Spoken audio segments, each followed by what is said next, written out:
Bonjour à tous, c'est Emeric de volatilitytrader.com. Je suis ravi de vous retrouver pour cette troisième market update. On date du 3 février 2019. Aujourd'hui, au sommaire de cette vidéo, nous verrons dans un premier temps, nous ferons dans un premier temps une mise à jour des grandes tendances 2019 suite à l'annonce de Jérôme Powell, le patron de la Fed cette semaine.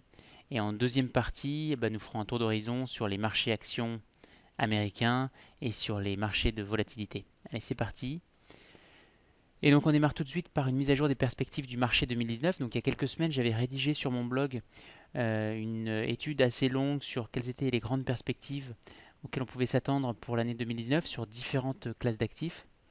Et là, l'annonce de Jérôme Powell cette semaine m'oblige à revoir un peu ces prévisions. C'est la première fois, enfin ça fait déjà plusieurs années que je fais des prévisions en début d'année sur quelles seront les tendances en fonction des classes d'actifs.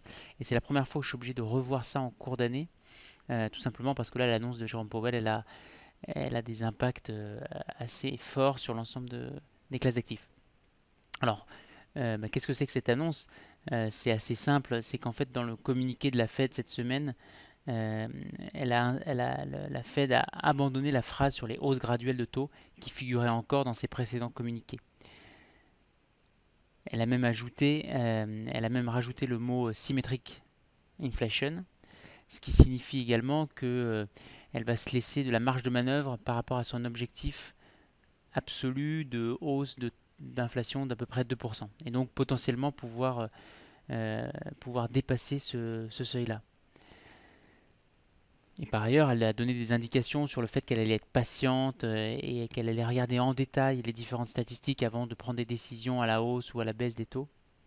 Donc ça, ce que ça veut dire de manière assez claire, c'est tout simplement que la hausse est terminée pour 2019. Et là où je m'attendais à voir 3 voire 4 hausses pour cette année, on en aura aucune et donc les taux vont rester à ce niveau-là.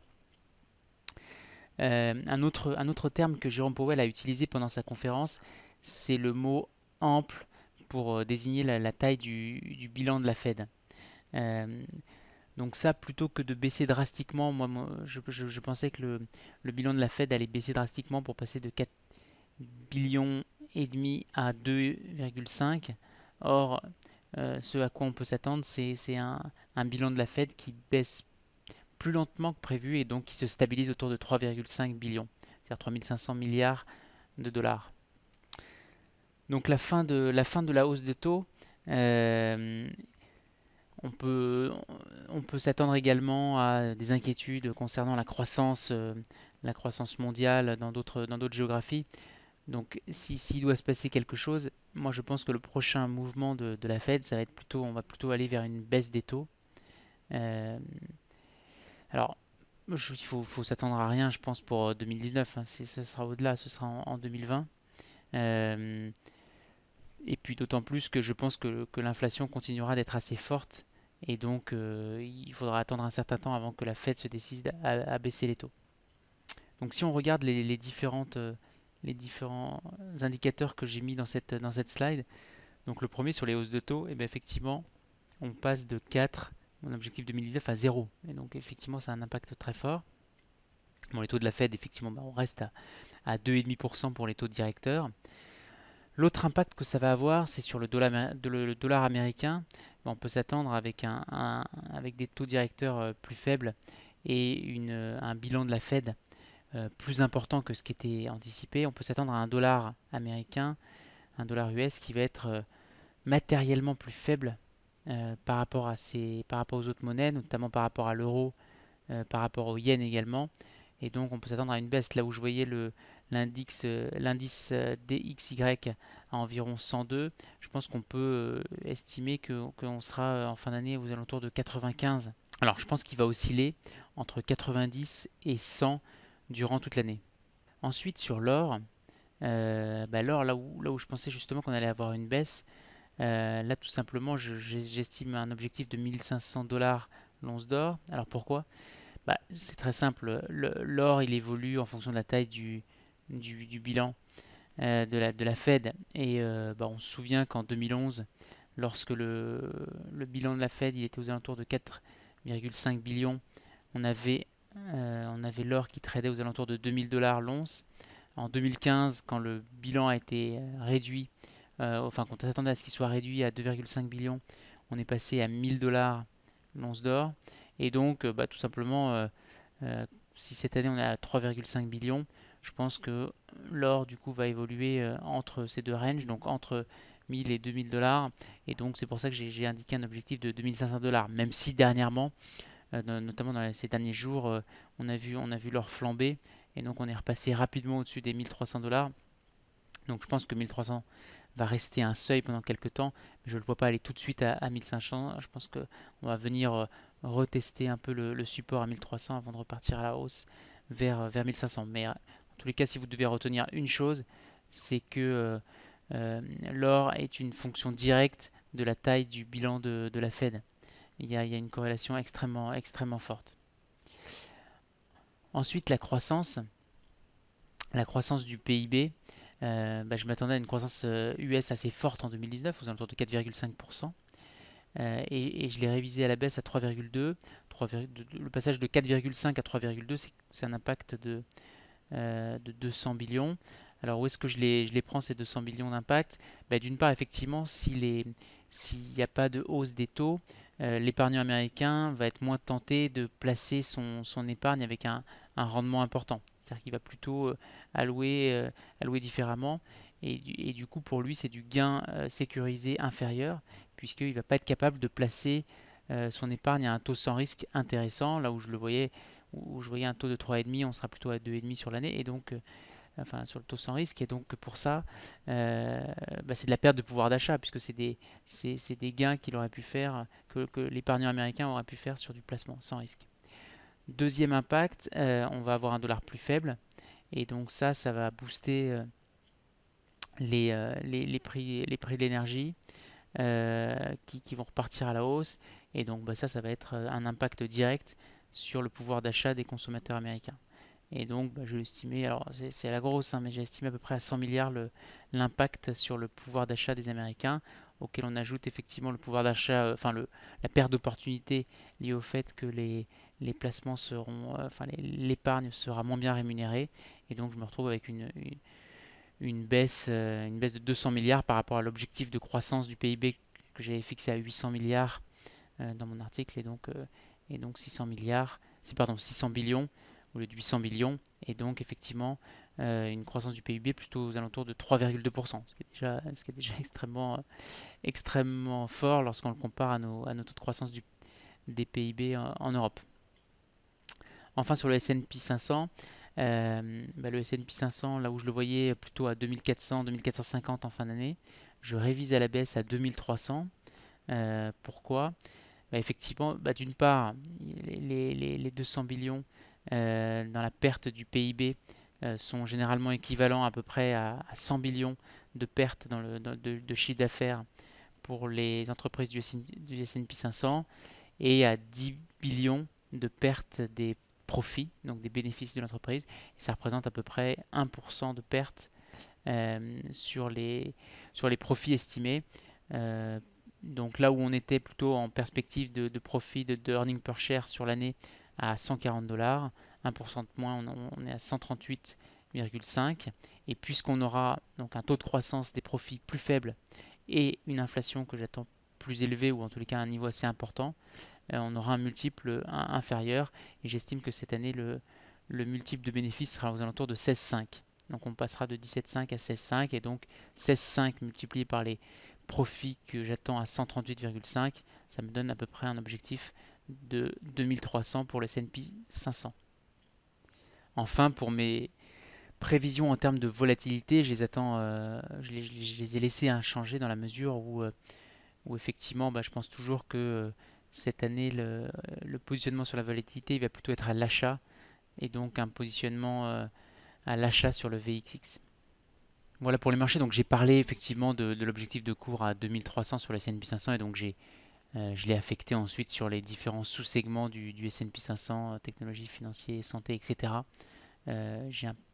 J'ai affecté l'impact de baisse de 100 à 150 points sur le S&P 500. Alors les marchés actions, les marchés US, euh, bah, c'est assez incroyable ce qui est en train de se passer, parce que on a l'impression que les différents acteurs de marché sont en train d'ignorer les quatre grands événements qui vont arriver dans les prochaines semaines, que je vais rappeler brièvement. D'une part, on a le shutdown américain, alors qui n'est pas totalement fini, ils ont simplement voté un budget pour pouvoir prolonger. Mais le shutdown devrait reprendre le 15 février si aucun deal n'est trouvé d'ici là. Le 15 février, c'est demain, ça va arriver extrêmement vite. Deuxième événement de volatilité assez important, le vote sur le plafond de la dette américaine qui arrive le 1er mars. Là encore, vu les tensions qu'il y a eu sur le shutdown et la négociation autour du mur, je pense qu'on peut s'attendre à des combats entre les différents partis américains. Troisième impact, c'est le moratoire sur la guerre des tarifs avec la Chine qui arrive à échéance le 1er mars, là encore. Tout, tout- tout est autour de la même date. Et enfin, le dernier événement, alors là c'est plutôt un événement européen, mais je pense que ça aura aussi un impact sur les marchés américains, c'est le Brexit. Pour l'instant, on s'oriente vers un Brexit, vers aucun deal. Et la sortie du Brexit, c'est le 29 mars. Donc on arrive extrêmement vite et je vois pas comment d'ici là on pourra avoir une quelconque, un quelconque accord d'ici là. Ce qu'il faut s'attendre également, c'est que sur ces quatre gros événements, on ait des rumeurs constantes, d'un côté pour faire monter les marchés, de l'autre pour faire du bluff dans les négos, etc. Et ça, on l'a vu à chaque fois. À chaque fois que les marchés commencent à marquer des signes de faiblesse, il y a toute l'administration de Trump qui envoie des petits messages pour dire ah, on a négocié un deal avec la Chine, etc. pour booster un peu les marchés, ce qui est proprement hallucinant. Donc en termes sur les marchés américains, je pense qu'on peut s'attendre à ce que progressivement les différents acteurs se retirent du marché, ne sachant pas dans quel sens ça va partir, et les volumes vont probablement baisser de manière assez forte. Et donc on va avoir des marchés justement assez calmes avant ces grands événements de volatilité. Et voilà. Et donc dans ces marchés calmes, alors marché calme ne veut pas forcément dire, enfin marché calme ou absence de volume ne veut pas forcément dire absence de pic de volatilité, puisque bah, les deux plus gros pics de 2018 en termes de volatilité sont arrivés, enfin deux des plus gros pics sont arrivés pendant Thanksgiving et pendant Noël. Donc, euh, donc ça peut être aussi un moment où on a les bières qui reviennent au moment où il y a moins de volume. Donc après les annonces sur les gains de l'année de Google la semaine prochaine, bah, la saison des annonces reporting sera grosso modo terminée, même si le marché continuera à faire ses annonces, mais qui seront moins regardées. Et donc les indicateurs vont plutôt se tourner vers des données macroéconomiques. Voilà. Et je pense que les profits des entreprises vont continuer à être passables jusqu'à la fin. On verra combien on intérêt, mais je pense on va être en ligne avec ce que j'expliquais dans des précédentes vidéos, à savoir 20 à 25% en dessous des objectifs, des consensus des brokers qui étaient ceux avant les dates d'annonce. Donc sur le S&P 500, si on regarde le graphique, on est maintenant à une zone de résistance autour de la moyenne mobile 100 jours et 200 jours, qui se situe à 2710-2740. Je pense que le marché devrait faire un petit tour pour aller au-delà de la moyenne mobile de 200 jours à 2740, puisqu'on arrive il y a un momentum qui est quand même assez hallucinant et on arrive avec une vitesse, donc je pense qu'on va aller jusque là. Et si on casse cette résistance avec autorité, je pense que du coup on va aller chercher le haut de la bande de Bollinger, qui sera la prochaine résistance à environ 2800 points. Et donc voilà, je pense qu'on peut s'attendre à ce on aille toucher ce niveau-là avant qu'on revienne vers un marché baissier. Et pour moi, c'est uniquement un rebond. Et je ne m'attends pas à ce qu'on revienne toucher les plus hauts annuels. Rien n'est certain, mais enfin, ça me paraît tout à fait logique. On a eu une baisse assez rapide au moment de Noël et donc il y a un rebond aussi extrêmement rapide. Bien sûr, ça ne me surprendrait pas si on repartait à la baisse, même sans toucher ces niveaux de 2800. Le marché est construit sur un espèce de château de cartes depuis ces dernières semaines et ça peut s'écrouler en un rien de temps. Et donc à la baisse, bah, les différents supports, on peut aller chercher la moyenne mobile 10 jours à 2655. C'est là où c'est hallucinant. La moyenne mobile 50 jours qui est à 2610. C'est-à-dire on est pratiquement à 100 points au-dessus de la moyenne mobile 50 jours, ce qui est le niveau le plus élevé depuis 3 ans. Enfin, l'écart, c'est-à-dire qu'on est à 3,7% au-delà de la moyenne mobile 50 jours, ce qui est l'écart le plus élevé depuis 3 ans. Et on vient juste d'avoir touché quelques semaines auparavant l'écart le plus fort à la baisse. C'est-à-dire qu'on était, je crois, à 12% au-dessus en dessous, pardon, de la moyenne mobile 50 jours. Et enfin sur le VIX, si on regarde la courbe de volatilité et le VIX il est bien en dessous de sa moyenne mobile 200 jours à 16,14, bien en dessous également de sa zone de support à 17,18. Et donc on a une courbe en contingo. Alors c'est une courbe tout à fait normale et normalement ça veut dire qu'on est sur des perspectives qui sont bonnes et des perspectives de gains sur le short de la volatilité. Mais là je pense que c'est un peu le calme avant la tempête, dans un sens comme dans l'autre. C'est-à-dire que je pense qu'il ne faut pas non plus se positionner sur le VXX et donc acheter de la volatilité, puisque on approche de la zone d'expiration des futurs du mois de février. Il reste que 7 jours de trading. Et donc on peut avoir une convergence, c'est-à-dire que les futurs du premier mois et du second mois, donc le futur de février et de mars, peuvent baisser assez rapidement et rejoindre le VIX qui lui peut baisser jusqu'à 15. Donc on peut perdre assez vite 5% sur le VXX, ce qui fait que pour l'instant il faut rester en dehors pour voir vers quelle direction va le S&P 500, si on est reparti pour toucher un 2800 ou si on repart à la baisse dès maintenant. Sur les différents indicateurs de volatilité, donc la courbe de la volatilité, elle se trouve dans une configuration de type rallye, mais relativement peu marquée. Le Contango est à 3% et le Contango Roll est à 8%. Le roll yield, lui, il est à 5%, ce qui commence à être intéressant, puisqu'on se rapproche de la date d'expiration du futur de février, ce qui veut dire que normalement il y aurait des gains chaque jour, mais là, vu le contexte de marché, il vaut mieux rester en dehors pour l'instant. Les perspectives sont meilleures donc techniquement, mais difficile d'accorder du crédit aux chiffres vu la rapidité de ce rebond sur le S&P 500. Le V ratio est à 1,09, donc à un niveau légèrement en dessous de sa moyenne. Et la fin de la courbe, donc les futurs au-delà des 4 mois, reste en contango. Et donc ça c'est plutôt un indicateur de scénario bullish pour le S&P 500 à moyen terme et à long terme. La volatilité de volatilité, donc l'indice VIVIX, lui, il est à un niveau historiquement faible avec une valeur de 80. Donc, ce qui veut dire que, de manière assez surprenante, les investisseurs sont moins concernés par un risque imminent de hausse de volatilité. Le momentum de volatilité, lui, il est toujours au point mort. Le momentum est à la baisse et proche du support.